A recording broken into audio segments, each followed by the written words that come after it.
Baik, 4 mazhab mengharamkan musik. Mari kita lihat. Saya pernah keluarkan beberapa artikel teman-teman, dan saya simpulkan semua artikel yang berbahasa Indonesia rata-rata mengambil referensi dari artikel Arab yang saya telah turunkan di sini printout-nya. Ada di sini semua. Dan dalilnya sama semua. Jadi ngambilnya dalilnya sama, Qurannya, hadisnya macam-macam dari sini semuanya. Saya keluarkan, di antara yang dikutip adalah perkataan Imam Asy-Syafi'i.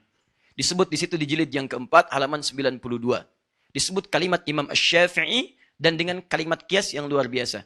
Perhatikan baik-baik. Di situ disebutkan kalimat bahwa Imam Asy-Syafi'i tidak membenarkan wasiat dengan alat musik. Tidak membenarkan wasiat dengan alat musik. Bahkan kata beliau, kalau ada alat musik kemudian diwasiatkan, itu batal hukumnya. Ini menunjukkan kata beliau, Imam Asy-Syafi'i menghukumi haram bagi alat musik. Bahkan ada dari Imam Asy-Syafi'i keterangan, kalaulah kemudian, maaf, ada orang-orang yang mencuri alat musik, maka tidak dihukum qisas, nggak usah dipotong tangannya. Karena dia mencuri sesuatu yang diharamkan. Paham sampai sini? Pernah dengar kalimat itu? Nah, saya mencoba meneliti sampai jam 2 saya cari. Karena nggak disebutkan di bagian apa itu dimaksudkan.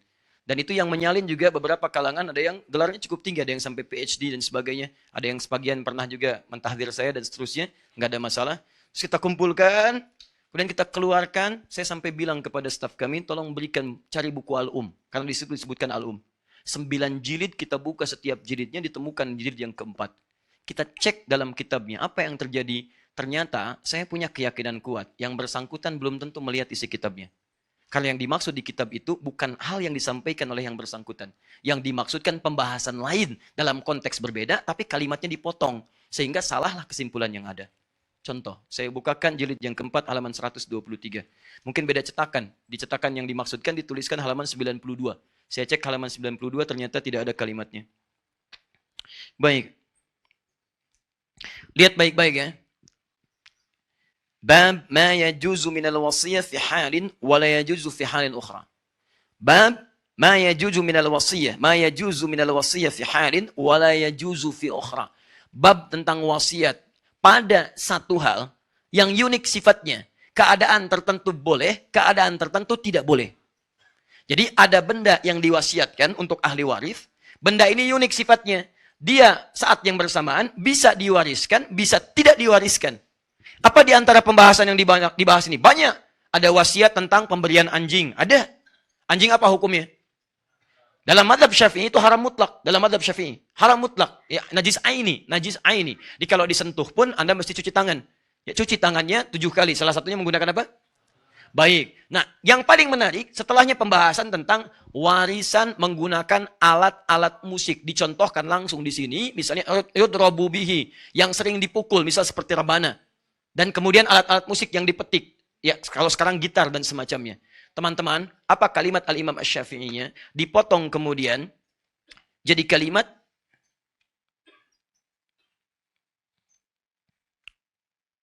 wa illam yasluh illa lidarbi lam tajuz 'indi. Dipotong sampai situ. Dan kalau wasiat tentang alat musik itu hanya dimaksudkan untuk alat pukul, alat musik saja, maka wasiat itu tidak boleh menurut saya, batal. Teruskan, disambung lagi kemudian wa in kana la yasluhu illa lidarbi batalat 'indil wasiyah wa hakadzal qaul fil mazamir kulliha. Ini yang dikutip sampai sini saja. Yang dikutip sampai sini saja. Lihat kalimatnya. Fa in kanat lahu wa in kana la yasluhu illa lidarbi batalat 'indil wasiyah.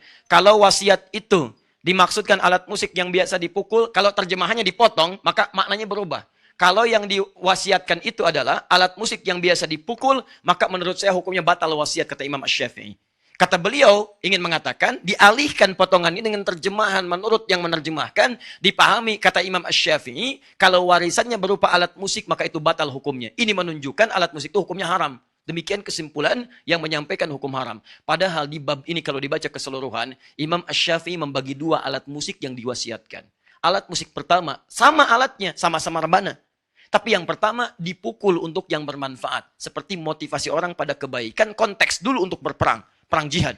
Jadi ketika mau jihad didorong, bikin syair, Hasan bin Sabit dipukul rebana, dang, ding, dung, gendang dipukul dan sebagainya. Kata Imam Asy-Syafi'i, kalau itu yang diwariskan maka halal hukumnya. Alatnya sama. Boleh. Tapi kalau yang diwasiatkan ke ahli waris, diwasiatkan kemudian, atau menjadi warisan, hanya alat musik yang digunakan untuk yang lahun saja yang ini. untuk nyanyi-nyanyian yang tidak bermanfaat, untuk mabuk-mabukan, untuk diarahkan pada yang maksiat, itu yang dimaksudkan kata beliau, batalat andil wasiyah, batal wasiatnya. Di kalimat itu dari Imam Asy-Syafi'i bukan ingin menghukumi musik haram mutlak, bukan. Imam Asy-Syafi'i ingin mengatakan alat musik yang dimaksudkan jika dipakai untuk hal-hal kepentingan maksiat. Sedangkan yang tidak maksiat boleh dilakukan untuk persoalan ahli waris atau untuk wasiat diberikan pada generasi setelahnya. Jadi maksud saya, ada orang-orang yang mengutip pendapat para ulama tapi tidak merujuk kitabnya dalam bab apa itu disampaikan. Ternyata ketika para ulama, Imam Syafi'i itu tidak terlampau menyenangi musik, tapi yang paling hebat beliau itu ahli syair dan punya diwan, namanya Diwan Imam Asy-Syafi'i. Punya kumpulan-kumpulan syair. Tapi karena konsennya kepada fikih, konsen pada Al-Quran, terlampau banyak menjauhi yang seperti ini, tapi hukumnya ada.